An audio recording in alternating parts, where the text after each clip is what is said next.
The magic you are looking for is in the work you're avoiding. The magic you are looking for is in the work you're avoiding. When I wake up every day, there's only one voice I have to listen to.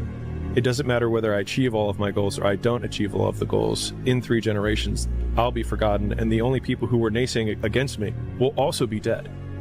And so then it's like, just do it for me. When it feels scary to jump, that is exactly when you jump. Otherwise, you end up staying in the same place your whole life. And that I can't do. You're always afraid to take the first step because all you see is every negative thing 10 miles down the road. You are bound by nothing. I'm gonna have setbacks, I know. But if I'm feeling bad, that doesn't mean I'm doing bad. That doesn't mean I am bad. That doesn't mean that I can't still take some action. Because yeah, nothing changes and nothing changes, man. When you had that 3rd failure in a row, did you think, I need to pack this in? Never. Why not? I don't ever give up.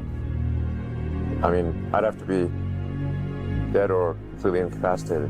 The fear is never reaching your potential. That's it. That always falling short, always quitting before you're done, always procrastinating, always not doing the right thing. And then one day you're an old man. Yep. And you look back and go, God, I could have been great. Yep. I could have been great. Take yourself out your comfort zone. Do not live in your bubble. If you stay in your comfort zone, that's where you will fail.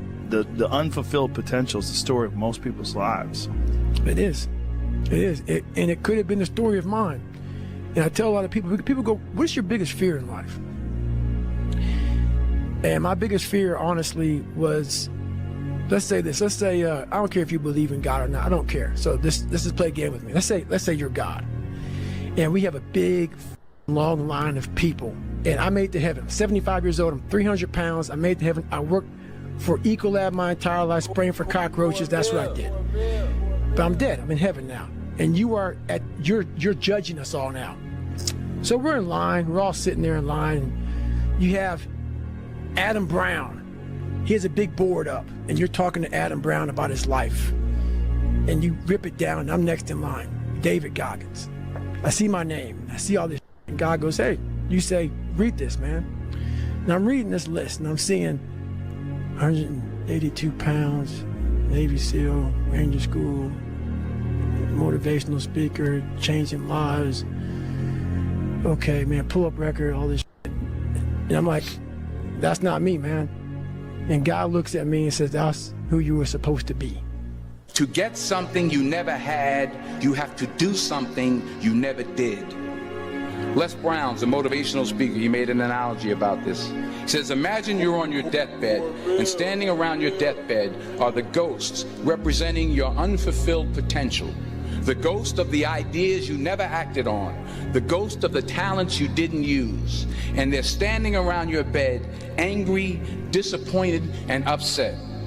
They say, we came to you because you could have brought us to life, they say. And now we have to go to the grave together. So I ask you today, how many ghosts are going to be around your bed when your time comes? You see that look right there? Don't ever let a man see you like that. Because you give him the power over you. If you gotta take an L, you take it with your head up, chest out, like a man. Make the hard decisions, make the sacrifices, make the unpopular decisions, and become comfortable in your own skin.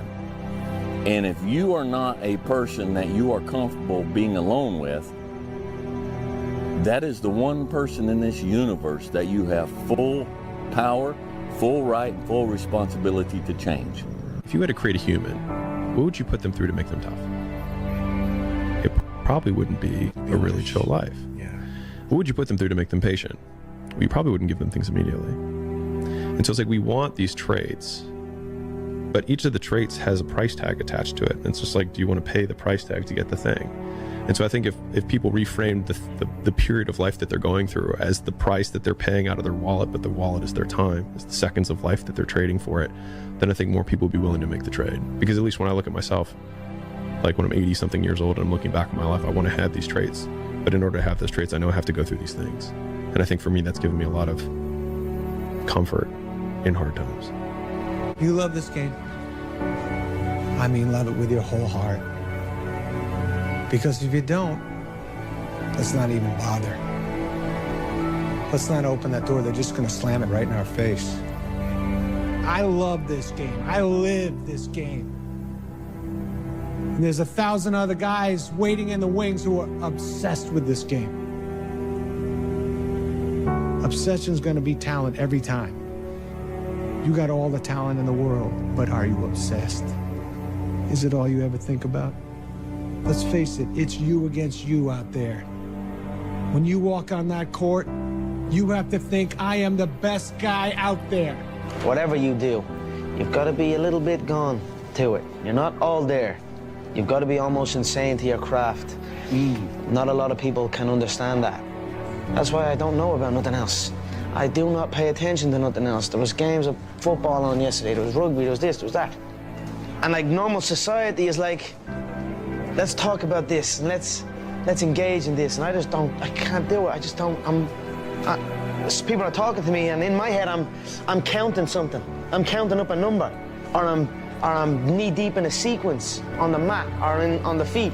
That's my life, sequences and numbers, nothing else. I cannot pay attention to nothing else. The fear is never reaching your potential. That's it. That always falling short, always quitting before you're done, always procrastinating, always not doing the right thing, and then one day you're an old man.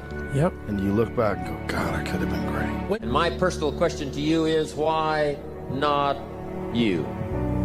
You've got the brains, you can make decisions, you can study the plan, you can change your life, you can grow immensely in the next few years, you can make your dreams come true, you can build a financial wall around your family nothing can get through, you can become healthy, you can become powerful.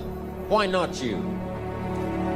People don't see that. People will never understand that. To be success, all they think about, well, you batted 202, and you struck out a certain number of times. Yeah, okay.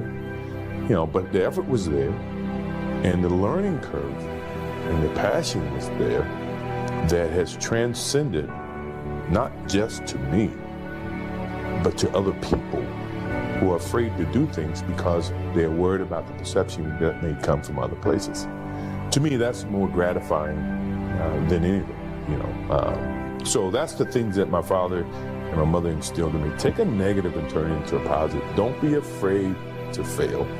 When you grow up, you tend to get told that the world is the way it is, and your life is just to live your life inside the world, try not to bash into the walls too much, try to have a nice family life, have fun, save a little money. But life, that's a very limited life. Life can be much broader once you discover one simple fact, and that is everything around you that you call life was made up by people that were no smarter than you. And you can change it.